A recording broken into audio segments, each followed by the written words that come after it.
So coming up here this weekend, we got a big fight. A fight, the type of fight that you don't necessarily see happening particularly often, between Julius Indongo and Terence Crawford.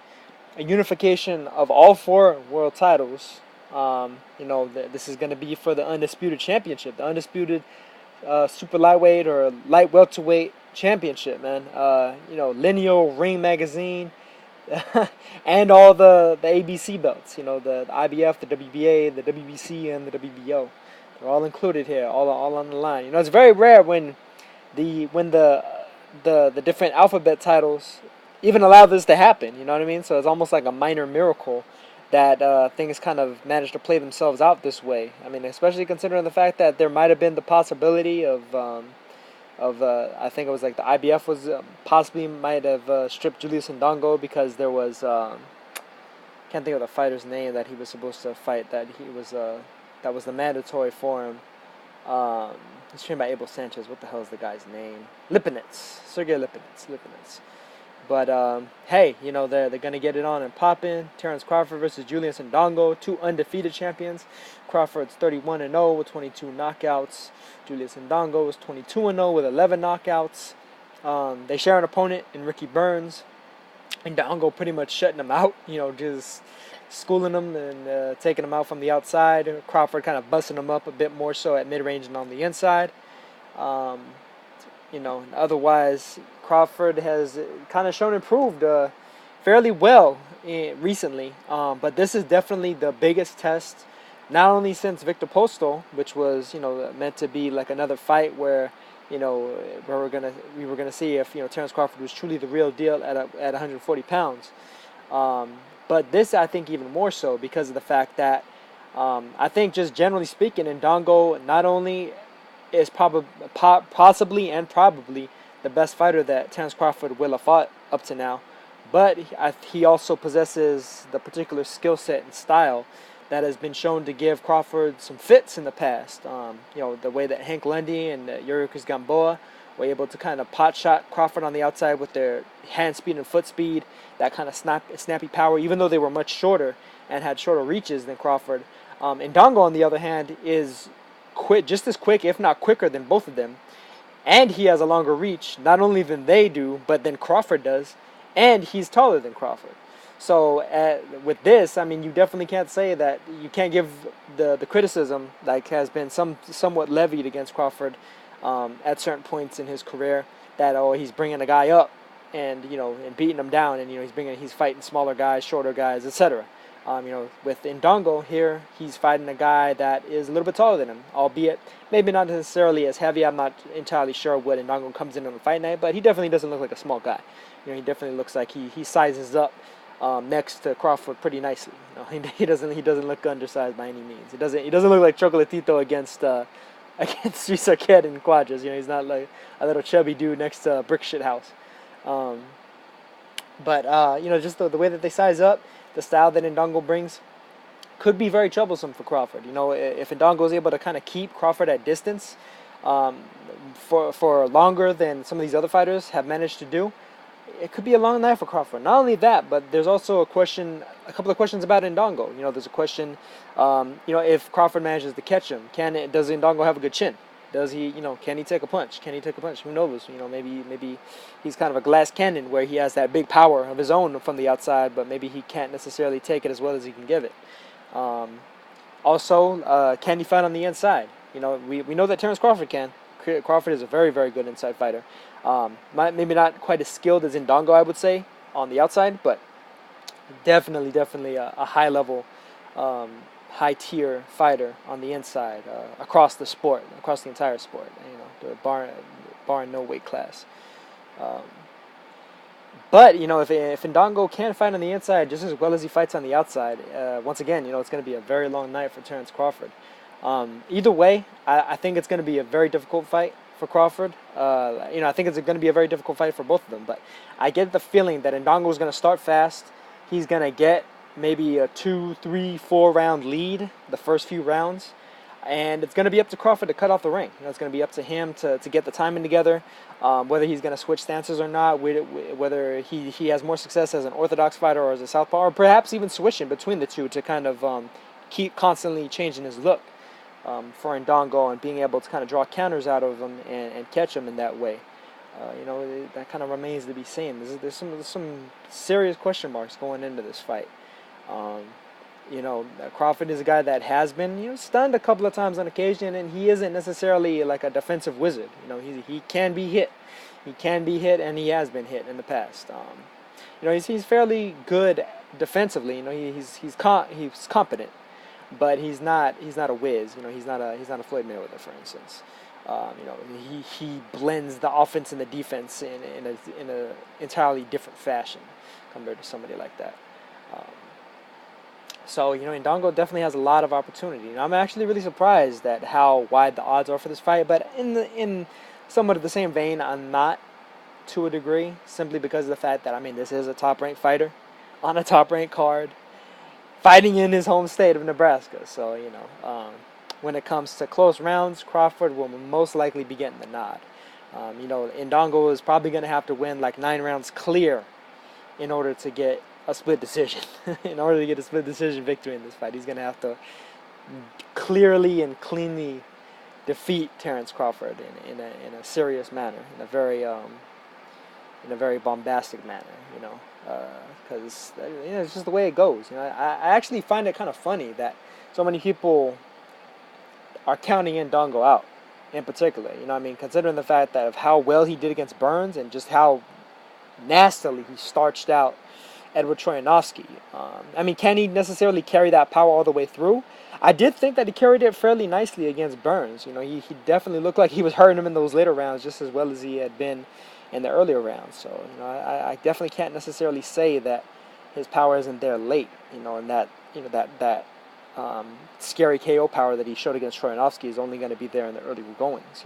He may be a bit like Sergio Martinez. He was another older guy, but a guy that had tremendous condition, tremendous stamina, and that allowed him to carry a lot of snap and a lot of pop even late into those fights and score some pretty impressive later knockouts over some of the better fighters at middleweight during his reign. But it's just interesting to me because it's funny that with certain fighters, the people will call out, Top Rank is just hyping this guy and he's a hype job and he's not to be believed that he's this good or whatever. But for Crawford, it doesn't seem to be the case. But I think that people may be overrating him due to the amount of press that he's managed to get, simply because of the fact that he's with a major promoter and Ndongo's not. To me, this is a very even fight in the general sense. I do think, though, that Crawford does hold a bit of an advantage. I think his ability to adjust and his timing.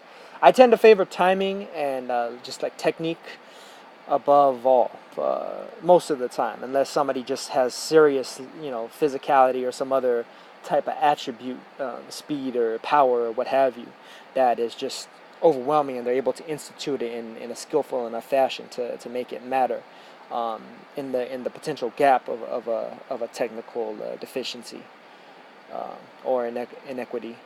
But Crawford's ability to adjust has heretofore, just been very impressive. It hasn't let him down, and I don't necessarily expect it to let him down in this fight. So I do favor Crawford to win this fight. How it exactly happens, I'm not sure. I think it's going to be a close fight, regardless of how long it lasts.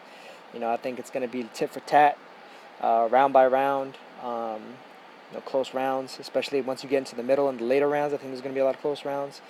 And, maybe Crawford will stop Indongo late. Maybe he'll get a close decision over him. But if anything, I think that, at the very least, it'll be deserving that Crawford gets a close decision. But on the actual scorecards, it might be much wider than that.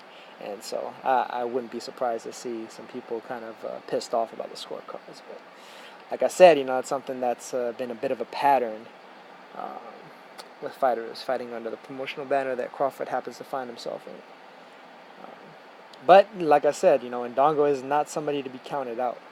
He's been very impressive thus far. And even though he's this kind of unknown fighter from Namibia, um, he goes in there and he boxes like he belongs there. He boxes like a champion.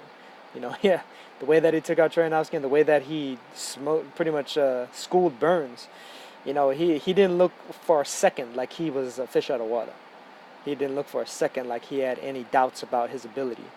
And I don't think that he'll have that whatsoever against Crawford, even though he's going to be in very, very hostile territory. He's going to have basically no fans there, and maybe a couple of friends and family members ringside. But it's going to be interesting. It's going to be interesting for sure. It's going to be it's going to be a bit of a spectacle. I think it's going to be a fun fight to watch. I think the skill sets that are involved are going to be really interesting. It's going to be interesting to see if and how Crawford is able to adjust to Indongo's, his height, his reach, his great maintenance of distance, and how he's able to kind of cut him off. And also, it's going to be interesting to see that if Crawford is able to adjust, then if Indongo himself is able to adjust to the adjustment that Crawford makes and fight just as well on the inside as he has been doing on the outside. He showed a little bit of it against Burns, just a little bit of it. But generally speaking, he was just too quick and too snappy on the in and out with Burns for Ricky to really make any kind of heads or tails of it. Crawford, he'll definitely take every opportunity to hit you. Even if he might get hit in return, he's definitely looking to land one on you, regardless, because that's just the type of fighter he is.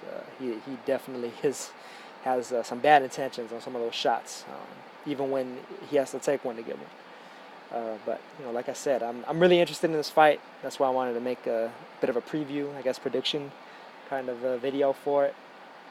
Just talking about it, I'm really looking forward to it, man. It's going to be a solid fight. It's kind of a shame that the undercard doesn't quite live up to the billing of the main event. There's a couple of names that people know of. You see Brian Jennings on there, Nicholas Walters, the comeback fight, Mike Alvarado's on there, Alexander Vozdik is on there, but it doesn't quite have the marquee value that the main it has. So, I'm definitely interested in the main event. I'm definitely going to be watching very closely, and I imagine this will be a fight. I mean, regardless of how it goes, and whether or not it's necessarily like this kind of exciting two-way tit for tat fight of the year-esque fight. It's a fight that I'm definitely going to be intrigued to watch and rewatch probably a couple of times, and maybe even like hit rewind on a couple of instances and try and see it look in slow-mo and see like maybe certain slight maneuvers that either one of them did in order to either evade a punch or start a punch or set a trap or what have you. But yeah, it's going to be a good fight. I'm really looking forward to this, man. Number 1 versus number 2, man, at 140. You got some pound for pound clamoring, some pound for pound stakes on the line for sure. Crawford, people are kind of tossing him up there, pound for pound, top 3 and everything. I'm not sure that he's quite that high yet, but I definitely think he's on the verge of it, and this might be the win for me to at least put him there as well. And then Indongo, hey, if he takes Crawford out, that's a hell of a win. That's a hell of a win, and one that I think might be deserving for him for his placement, at the very least, at the fringes of the top 10. Maybe not necessarily even in there, but top 15 most definitely, and possibly top 10. We'll see how it plays out. We'll see what the manner of victory is, and we'll see how they look in there and exactly how both guys look to try to get it done. But I'm looking forward to this one for sure. Really glad it's taking place. Really glad. So let's get it. Catch you guys on the next one. Peace.